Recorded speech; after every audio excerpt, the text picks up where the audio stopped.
Okay, so this is a quick update on the Goblin from one of my previous videos that I had painted with all fluo paints.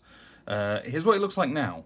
Slightly less incredibly bright on the camera, but I basically went over each of the colours with a speed paint of the same colour, and you can see it's definitely toned down some of the vibrancy, and yeah, I think it's better shaded in some of the right parts.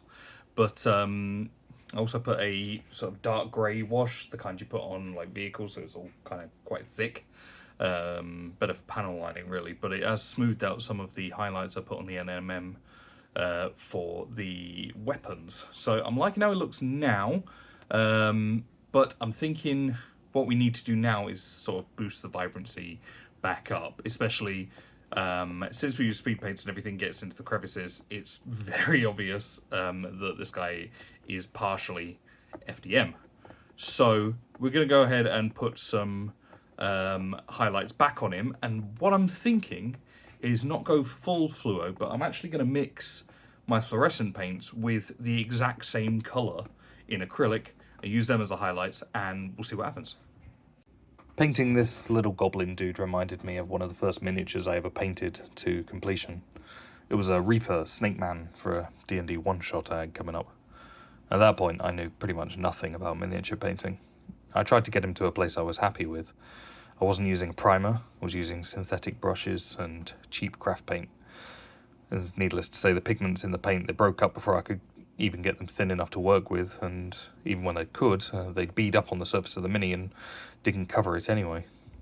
It got to the point I just got frustrated. I started adding the paint on in thick coats until it'd just stay there. There weren't any shades or highlights, no fine details. It was just base coats and call it done.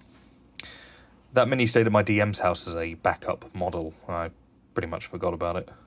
A few years later, after lockdown, we played a game at his house because the local game store wasn't free for us to use their back room like we normally did.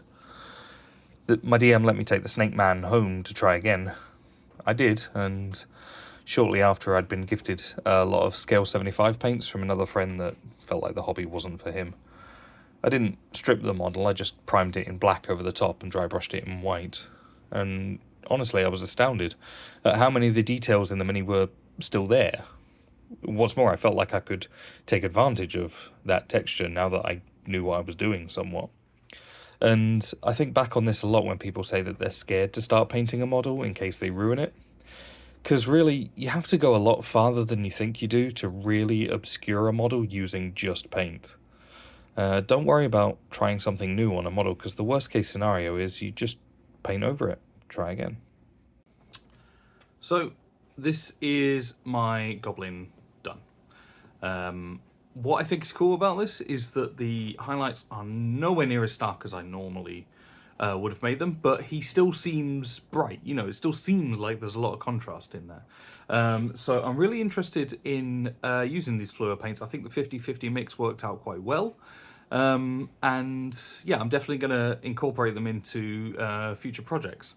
I did the base and the black rim as well. I didn't bother with anything below his knee in terms of the extra highlights, because obviously that's not an area of focus, so that can stay dark. I also went over the weapons.